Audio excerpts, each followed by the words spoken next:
नमस्कार, knocking-news.com में आपका स्वागत है। मैं हूं गिरिजेश वशिष्ठ। मैंने आपसे कहा था कि 4 दिन संभल के रहना और सोने चांदी में हाथ मत लगाना। शेयर मार्केट में भी जितना किनारे होकर तमाशा देखोगे उतना फ़ायदे में रहोगे। और ये बात हम अपने लिए कर रहे थे और हमने ये कहा था कि बड़े-बड़े ट्रेडर उसमें भी खेल सकते हैं। वो एल्गोरिदम वाली ट्रेडिंग करते हैं, दूसरे तरीके अपनाते हैं, इसलिए उनकी बात अलग है, हम चक्कर में ना पड़ें। लेकिन जो डेटा सामने आया है वो ये बता रहा है कि इतना बड़ा सेटअप, करोड़ों रुपए की तकनीकी लेकर बैठे हुए खिलाड़ी भी सक पकाए हुए हैं। पूरे मार्केट की सिट्टी पिट्टी गुम है। बड़े बड़े सट्टेबाज, सटोरिये, सोना चांदी शेयर डॉलर में उछलने खेलने वाले ठंडे होकर बैठे हुए हैं। किसी की हिम्मत नहीं है कि नए सौदे कर ले। ना ज़्यादा बेचा जा रहा है ना खरीदा जा रहा है। मतलब निचोड़ की बात ये कि बहुत जल्दी जो आने वाला समय है इसमें सोने में किसी उतार या चढ़ाव की उम्मीद नहीं करनी चाहिए। कब उतार चढ़ाव हो सकता है इस पे भी हम जाएंगे, लेकिन पहले ज़मीनी हालत जान लें। हालत ये है कि पिछले एक हफ्ते के दौरान ट्रेड वॉल्यूम कम हो रहा है लगातार, और गोल्ड में मंगलवार को जो वॉल्यूम स्पाइक आया था उसके बाद से 6% कीमतें टूट चुकी हैं और कम से कम लोग इसमें डील कर रहे हैं। शेयर बाज़ार में भी हाल बुरा है।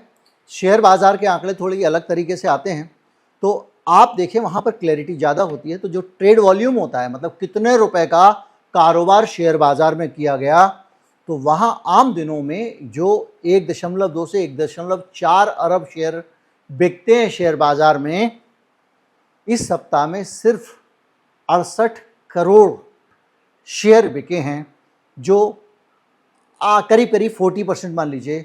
770 मिलियन मतलब 77 करोड़ तक ही वॉल्यूम दर्ज हुआ, यानी औसत से 40 से 50% शेयरों की खरीद फरोख्त कम हुई है। यानी शेयर बाज़ार में खरीदने बेचने वाले शांति से बैठे हुए हैं। जिसके पास जो रखा हुआ है, चुपचाप रखा हुआ है, उसको नहीं पता भैया निकालेंगे तो क्या होगा, बेचेंगे तो घाटे में ना चले जाएं। मतलब अनिश्चितता इतनी ज़्यादा है बाज़ार की कि वो ऊपर जाए नीचे जाए उसको समझ में नहीं आ रहा है। और मज़ेदार बात क्या है, बाज़ार के और समाज के बीच में जब जियोपॉलिटिकल सिचुएशन में अनिश्चितता होती है, उठापटक होती है, तो बाजार में भी होती है। अभी वहां पर स्थिरता है तो ये यहाँ अनिश्चितता है। मतलब वहां पर अस्थिरता होती है तो बाजार जोश में होता है, अपने अपने तरीके से, चाहे गोल्ड की बात हो या कोई भी हो। लेकिन कुल मिला के शेयर वॉल्यूम गिर गया है और गोल्ड का आंकड़ा भी ऐसे ही कुछ कह रहा है। 24 अक्टूबर से 31 अक्टूबर के बीच गोल्ड फ्यूचर, यानी गोल्ड का जो वायदा बाजार होता है ना, भैया मैंने तय किया एक हफ्ते बाद इस रेट में मैं तेरे से सोना खरीद लूंगा, सस्ता हो या महंगा, उस बाजार में जो ट्रेड वॉल्यूम है वो 115 के, मतलब 1,15,000 से 2,15,000 के बीच में सीमित रह गया। जबकि ये आंकड़ा इससे डबल होता है, 2,50,000 से 3 लाख तक जाता है आम दिनों पर जो, और ख़ास दिनों पर तो ट्रेड वॉल्यूम जो है वो 131 के तक चला जाता है। यानी कुल मिला के जो के क्या है, ये सौदों की संख्या है। कुल मिला के सोने के सौदे भी 20 से 30% कम हो गए। यानी सोने की बिक्री, जो सोने का जो MCX में जो आप ऐसे समझ लीजिए कि एक तो हम सोना खरीदते हैं, दूसरा हम सोने का वायदा कारोबार करते हैं, तो आंकड़े वहीं के आते हैं। सोना जाके आप खरीद लाए उसका क्या आंकड़ा आएगा। तो इस तरह से ये पता चल रहा है कि सोने का भी ट्रेड वॉल्यूम गिर गया है और डॉलर और रुपये वाले मामले में भी ऐसी स्थिति चल रही है। तो क्या हो रहा है, जो लोग इन्वेस्ट करने वाले हैं, जिनके पास पैसे हैं, जिनके जो काम ही है जिनका कि मतलब इधर से खरीदो उधर से बेचो, वो लोग भी सन्नाटे में एकदम शांति से बैठे हुए, भैया पता नहीं क्या होगा। तो जो हमने आपसे कहा था कि भैया 4 दिन शांति से बैठना, वो तो ऐसी शांति पकड़ गए कि रुकने का नाम ही नहीं ले रहे हैं। तो अब ये कब हलचल आएगी, ये एक बड़ा सवाल हो गया कि भैया शांति तो है, कब तक रहेगी। इसको लेकर कई प्रकार के विचार हैं। जैसे कि एक बात ये हो रही है कि अमेरिका और चीन के बीच में समझौता होना था। डोनाल्ड ट्रंप ने कहा समझौता हो गया, चीन ने कहा समझौता हो गया। कैसा समझौता हुआ है ये हम आपको बता चुके हैं। यानी समझौते में दोनों के हाथ में कुछ नहीं लगा है और कोई पक्की दोस्ती नहीं हुई है। चीन ने 1 महीने का टाइम दे दिया है केवल डोनाल्ड ट्रंप को, और डोनाल्ड ट्रंप जो उनका अपना एजेंडा है सबसे ज़्यादा से ज़्यादा तेल बेचने का यूरोप को, उस एजेंडा में कामयाब हुए हैं। तो इन दोनों ही स्थितियों में कुछ ऐसा नहीं हुआ है जिसके कारण आपको ये लगे कि भाई अब तो सब कुछ ठीक हो गया है। अगर ये होता अब सब कुछ ठीक हो गया है, अगर ये होता कि शांति स्थापित हो गई है, तो क्या होता?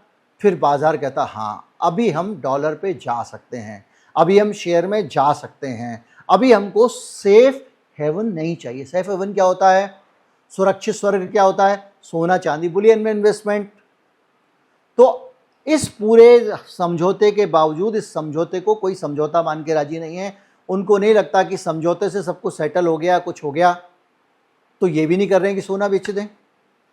और इतनी अनिश्चितता भी नहीं है कि भैया पता नहीं क्या उठापटक होगी कि कुछ सोना खरीद लो भैया, कल के दिन डॉलर का क्या हाल होगा, कारोबार का क्या हाल होगा, शेयर का क्या हाल होगा।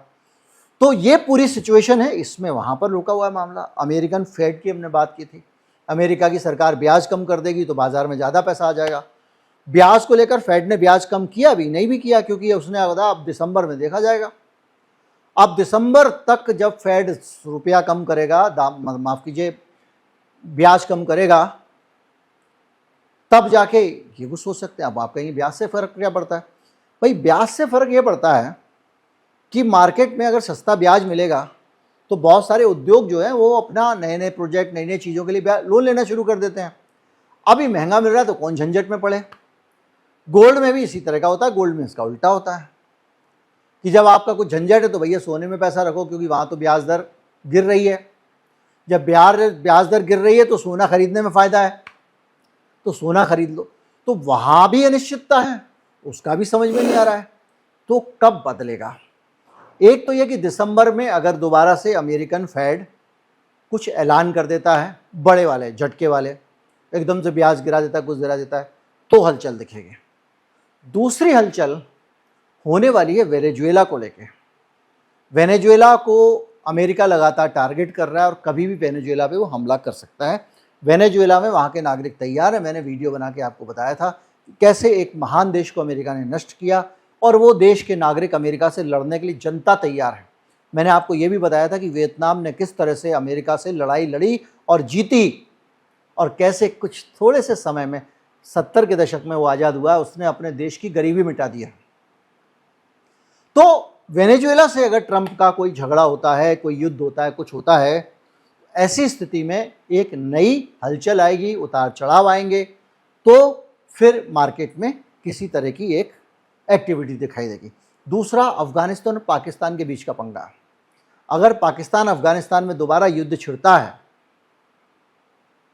तो ऐसी स्थिति में फिर से अनिश्चितता आएगी, जिसका लाभ सोने को मिलता है और बहुत सारी अलग अलग तरह के कॉरपोरेट को, किसी को फ़ायदा होगा, किसी को नुकसान होगा।